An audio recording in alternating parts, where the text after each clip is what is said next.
Welcome to the Building BN podcast, where we take an inside look at Bloomington Normal economic development with industry pros, local businesses, and community partners. Hosted by your BN EDC. Today's guest, we have Kristin Rae with Inspire Travel Luggage. It's a pretty cool story. I'm excited about this one because I think some people have ideas, but you actually put your ideas into motion and it ended up turning into a really cool success story. So before we get into that, though, let's get your background and find out, how did you end up here in Bloomington Normal? Yeah, thanks so much for the invite. I really appreciate it. I guess starting off, my name is Kristin Rae. I'm founder and designer of Inspire Travel Luggage. It's a little boutique brand of toiletry cases. It started with an idea that I had. How I came to this community, I'm a ISU alum. I came here from a tiny town called Tisquoa, Illinois, and ended up being one of those people that stayed after graduation. So I've been in the community since 2003. So am I a townie yet? I don't know if that qualifies me. But I don't know what the qualification is, like how many years until you're a townie? 20, maybe, But yeah, I, love the area. It's been a great place, to raise my family and start businesses. And so, that's kind of how I ended up to y'all a number of years ago, reaching out to Mike O'Grady, who is a great friend and mentor. And yeah, just, kind of introduced to what you guys do through him. So besides being almost a townie, I'm not sure what qualifies, what's a fun, unique personal fact about yourself? Man, I don't know if I was ready for this question. I love to paint. I love pottery. I'm an artiste, by trade. And I think that's what sort of ended up, becoming what my, my entrepreneurial journey began with creating consumer products. I came here and got a fashion design degree from ISU. So I was one of those people that used their degree, and, that kind of at least gave me, basis for all of that. But yeah, there's, several mediums that I like to express in, and, painting and pottery and drawing is definitely one of them. I was going to make the assumption it had something to do with being creative just because this isn't the only company that you have. It seems like you're always coming out like a serial entrepreneur. I don't know if that's the right term, but it had to do something with creativity. Right. So what is your, founder? What do you call yourself? Essentially I'm a solopreneur, so. Solopreneur. That's a good one. I there's so many terms I guess it could be, but I started off with an idea, and, it's just me. I think, especially in consumer products, you have the ability to sell online and kind of make all those things happen. So, I guess that's what I would be classified as. Yeah. Solopreneur, like that. So if you can talk a little bit about how you went from, I guess, fashion design student graduate into a solopreneur, like what does that step look like for anybody who's got some concept that would like to take it to market? So many steps, I think a little bit is, having a background, but you don't need a, 4-year degree for that. It gave me the basis of knowledge to be able to, design and source and import.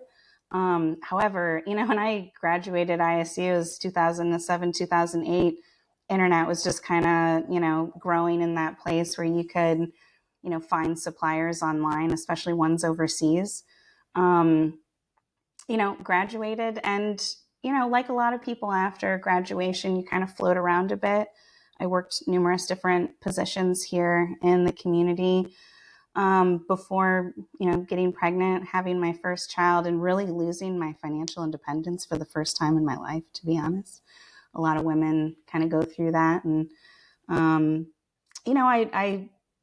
just kind of leaned on this idea that I had, which was the bag, the concept of the luggage collections that I've released. And so turned it into a business idea with kind of everything I already knew. So there's a big gap, in between these times. And, 2013, when I first released the first collection, the internet, again, grown, and Amazon Marketplace, starting to become more accessible to people like myself. And so, did incredibly well selling, thousands and thousands of these initial bags, all over the world. So, it wasn't just one straight line. There's a lot of zigzagging, which I think is a lot of the entrepreneurial journey. And yeah, this past December released my first USA made collection, where part of it is made here in Bloomington on Gill Street, which I think is super cool. Yes. And so if we can transition a little bit to that, just telling the story about, I guess, Midwest Molding. We had a pretty cool tour. Was that last month? It was. Time is so flown. It was in February, I think. Okay. Yeah, end of January, first part of February. I'll have to look at my calendar. So just talk about how you ended up hooking up with them. And I guess we also have to talk about where people can find your bags. I mean, you got a website out there. Yeah. And this is what I think I've always really acknowledged with you, Mike, Kyle Ham, everyone there at the EDC who really dedicates, so much time and energy to developing, with small businesses in the area. I found Midwest Moldings because of you guys. So, it was just kind of like having those community connections and saying, hey, I'm being stumped up by these tariffs that went into place, and I'm looking to onshore my production. Is there anything in the area? And they're like, here's this connection, Midwest Moldings. And they've been a great partner for me, but I wouldn't have been able to find them, without the assistance of the EDC. I really give you guys a lot of credit, and I thank you for that. Yeah, appreciate the shout out. We're known as a community that's for like insurance and education with the two universities. I don't think people realize like what type of manufacturing is out there. Like, Midwest Molding, you hear Gill Street and you think about the place to go play volleyball maybe, but not knowing what else is back there. Right. They're right across the street basically. And it's sort of right hidden. Across the street. There's a commercial area there on Gill Street, and they're a plastic injection molder. They make for companies all over the country. Rivian is also one of their clients. And so, there's a lot of businesses here we don't traditionally think about as being a big presence, but they're one of the only plastic injection molders here in Central Illinois. And so the process for people that aren't familiar, so you designed the bag and then you had a mold made, and then they bring in the polymers, if I hope I'm saying that right, and like little bitty pellets, and then they actually inject them into the mold, cook them. Is that the right term? Yeah, and then it comes out as this. I saw it. It's like it's much more complex than that. Yeah, definitely. Yeah, I mean, and to give people the background, so there's an external textile shell of the bag, and then the inside is a plastic core that is used. The injection mold pops these out, and there's a lid this time. So the original bags were kind of like a bog bag with a handle. It kind of was just almost like a bucket. This time, the design will go into like not just this case, but weekender bags that your space, you share with clothes. And so, it's, these molds are made of steel and designed, through kind of a CAD system. And however that sort of happens, the plastic part pops out at the end and just kind of sits into the bag, and that's it.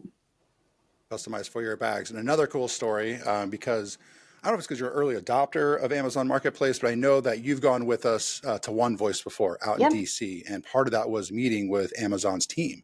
If you want to talk about any of that process, working with Amazon. Yeah, and I've gotten into advocacy, kind of through this whole process as well. Like I mentioned earlier, the 2018 tariffs really devastated my category because the tariffs increased my import tariff to 27%. And it was kind of at the time that I was redesigning these, and they were going to be a little bit more high end. And it also became the volatility, did I want to continue to have my business in the middle of a trade war? And so, it kind of shifted what I wanted to sort of do, and getting involved in some of the public policy discussions is what kind of brought me a little bit closer to Amazon, being invited out to, Capitol Hill days in DC, and getting to really kind of have a seat at the table.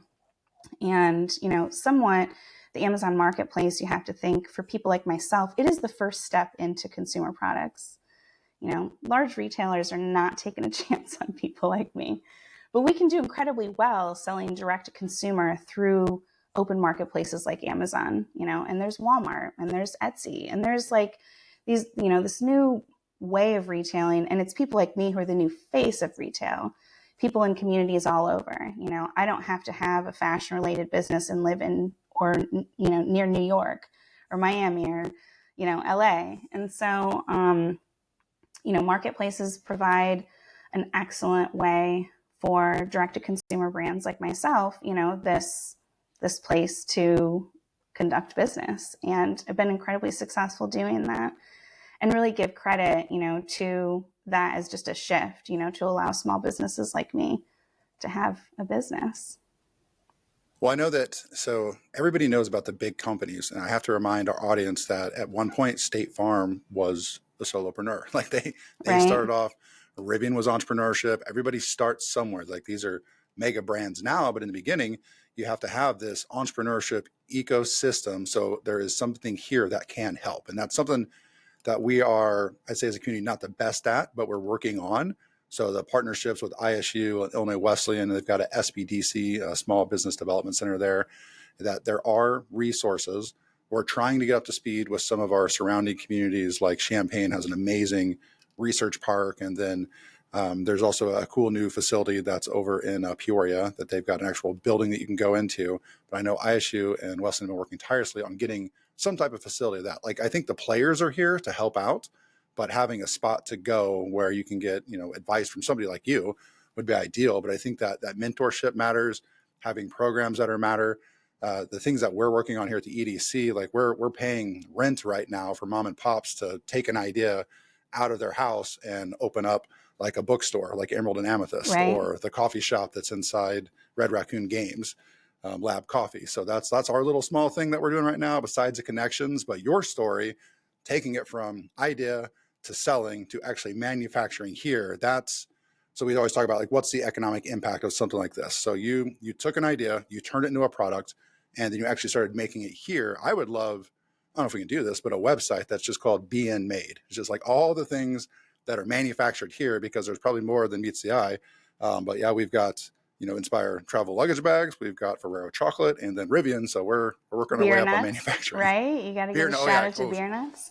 Shirks will kill me if I leave out the beer nuts, but yeah, beer nuts. And then plus all just the beer that we have. I don't know if a lot of people know, with Distill, like they're huge overseas. Yeah. So I know that they're known for us, but I mean, overseas, they're pretty big as well. So Yeah, we're getting good at making things. Well, and there's a lot of businesses too. I have to give a shout out to Top Fox Farms. They're a pumpkin seed maker that are in Congerville. I worked with them, getting them onto the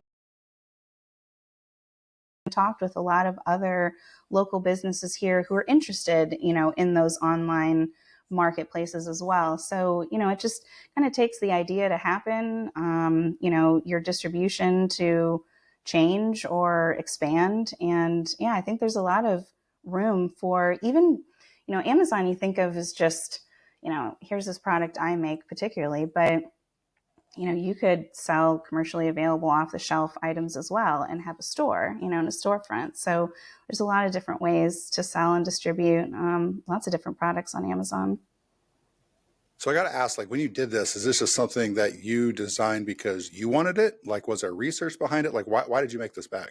I had a shampoo explosion in my luggage when we were going down to Miami, like years, just so long ago. I can't even, just remember the year. But yeah, it just like ruined everything in our suitcase. And I was like, there's got to be a better way. And I came back and I looked around and I just couldn't find anything, So it was like one of those, oh yeah, I'm making it for myself. But, I know that there's other people that have this issue. You see it all the time. There's like a whole bit about it in Friends. If you watch, there's like an episode where Ross has the shampoo explosion, right? So, this occurs. This is a travel mishap, travel fail for sure.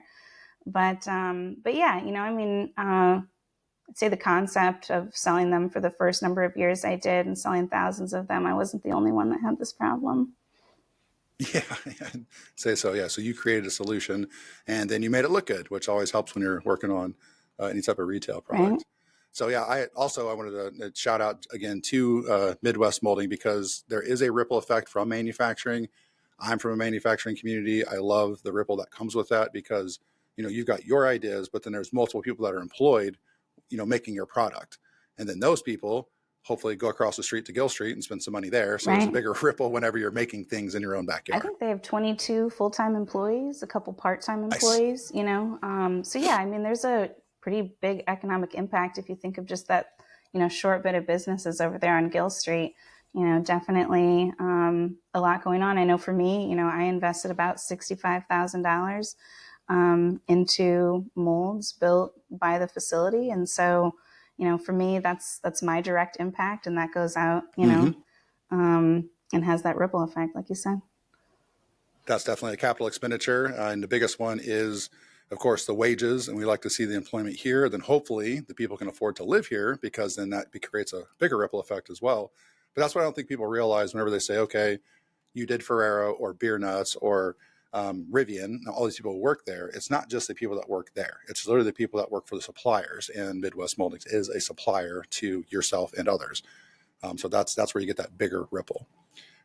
Okay, so pivoting a little bit, being that you're an unofficial townie of 20 years, much longer than myself, if you were to recruit somebody here to go work at Midwest Moldings or Rivian or Beer Nuts or anywhere else, like if there was a perfect time of the year, a perfect day, like where are you taking them to show off Bloomington Normal?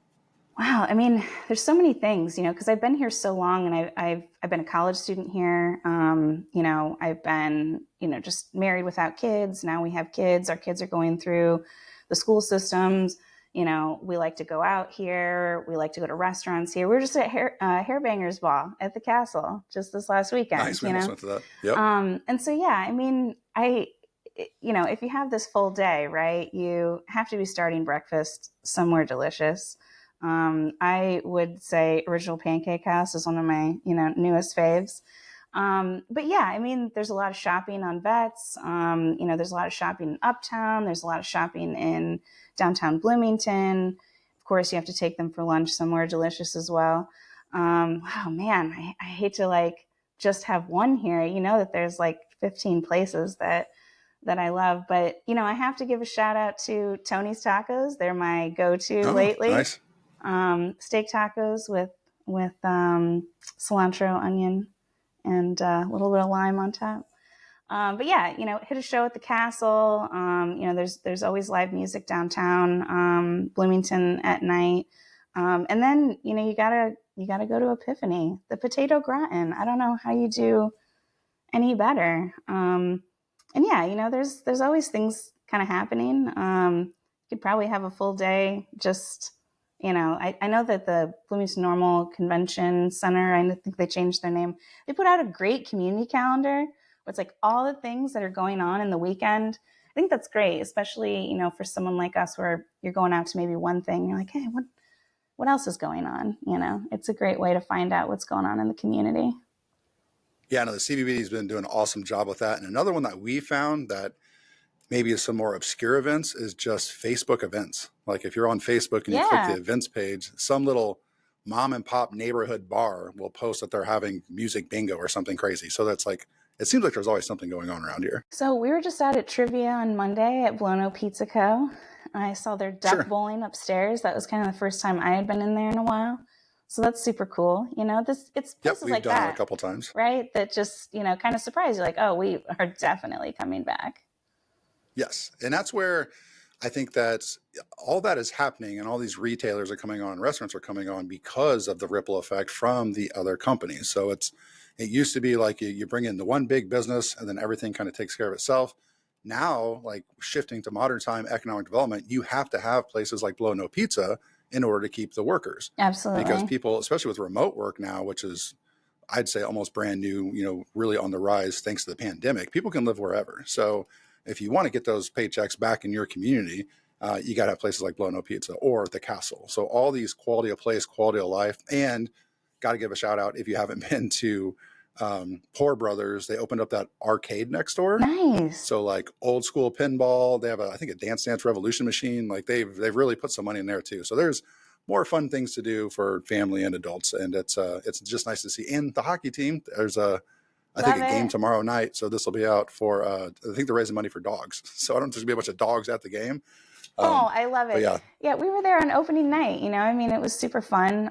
It's great to see facilities like that just have new life in them. I've been there to, different concerts and things and different events and just, yeah, I love seeing the economic development happening all over the community. well, following up on that, that's a good segue. Like, why does economic development matter?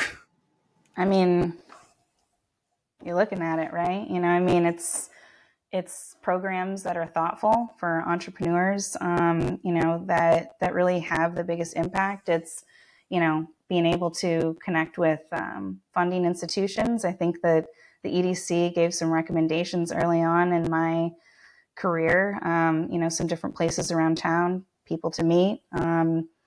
Just the building of the networks. I wouldn't have found Midwest Moldings, which, is a huge investment for someone like me to, bring here into the community. And I'm super proud of that. And so, yeah, I mean, just economic development means, so many things. It's advocating for yourself, even on the legislative side, is making sure that your voice is heard, being at the table. And when you have the chance for the microphone, like I have today, being authentic and sharing your story. I was inspired by a ton of people along the way. And it's stories like these that inspire other people. And I'm just really thankful to be able to share. Yep. No, you got a great story, and it's one that I think there's a lot of them that are out there, and there's a lot of people with a lot of ideas, and we know, especially in this community with 2 universities, that's 25,000 college kids. There's a brain trust there, and there's just so much talent and education in this community compared to other communities. I know there's ideas out there.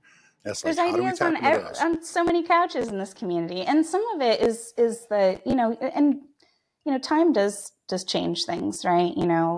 Sometimes it's not the right time, right? Timing is everything, and macroeconomic forces can also impact that. That's what made me change my supply chain from overseas to the U.S.